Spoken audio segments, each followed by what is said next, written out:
మనిషిలో పెరిగిపోయిన స్వార్థం ఎంతకైనా తెగించేలా చేస్తుంది. ఆఖరికి మృతి చెందిన వారికి కూడా ఆత్మశాంతి లభించకుండా చేస్తున్నారు. మృతదేహాలను ఖననం చేసిన తర్వాత అస్థికలు అపహరిస్తున్నారు కొందరు దుండగులు. దొంగిలించిన ఆ అస్థికలను క్షుద్ర పూజలకు ఉపయోగిస్తున్నారని ప్రజలు భయాందోళనకు గురవుతున్నారు. వరంగల్ శివారులో ఓ వ్యక్తి శ్మశాన వాటికలో అస్థికలు దొంగిలిస్తుండగా స్థానికులు పట్టుకున్నారు. అతన్ని మందలించి వదిలేశారు.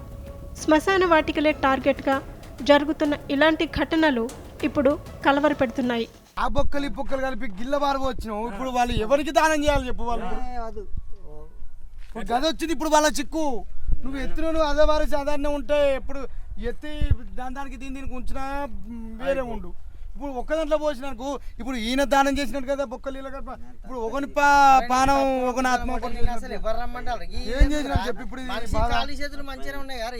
ఈ మధ్య కాలంలో క్షుద్ర పూజల ఘటనలు తరచుగా చూస్తున్నాం. క్షుద్ర పూజలలో ఉపయోగించే మనిషి అస్థికలు, పుర్రెను ఖననం చేసిన డెడ్ బాడీల నుండి సేకరిస్తున్నారని ప్రచారం జరుగుతోంది. ఈ క్రమంలోనే హనుమకొండ శివారు భీమారం శ్మశాన వాటికలో జరిగిన ఘటన స్థానికులను ఆందోళనకు గురయ్యేలా చేసింది. ఓ గుర్తు తెలియని వ్యక్తి ఖననం చేసిన డెడ్ బాడీలను తవ్వి అందులో అస్థికలను పోగు చేసుకొని ప్లాస్టిక్ సంచిలో ఎత్తుకెళ్తుండగా స్థానికులు అతన్ని పట్టుకున్నారు. అయితే అమావాస్యకు ముందు ఈ విధంగా అస్థికలు సేకరించి క్షుద్ర పూజలకు ఉపయోగిస్తుంటారని భావిస్తున్నారు.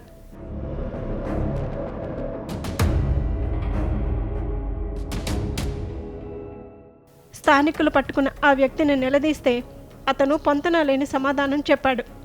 మనిషి అంత్యక్రియల సమయంలో నోటిలో కొంత బంగారం పెడుతుంటారు. అంత్యక్రియలు జరిగిన తర్వాత ఖననం చేసిన ప్రాంతంలో తవ్వి డెడ్ బాడీలో పెట్టిన బంగారాన్ని తీసుకుపోతుంటామని, అలా వచ్చే ఆదాయంతో తమ జీవనాన్ని సాగిస్తున్నామని, తనను క్షమించమని కాళ్లపై పడటంతో స్థానికులు అతనిని మందలించి వదిలేశారు. అయితే శ్మశాన వాటికల వద్ద తిష్టవేసిన ఇలాంటి దుర్మార్గులపై పోలీసులు దృష్టి పెట్టాలని స్థానికులు కోరుతున్నారు. అస్థికలతో క్షుద్ర పూజలు నిర్వహిస్తే వారి బంధువులు, రక్త సంబంధికులకు ఏదైనా హాని జరగవచ్చని ఆందోళన చెందుతున్నారు.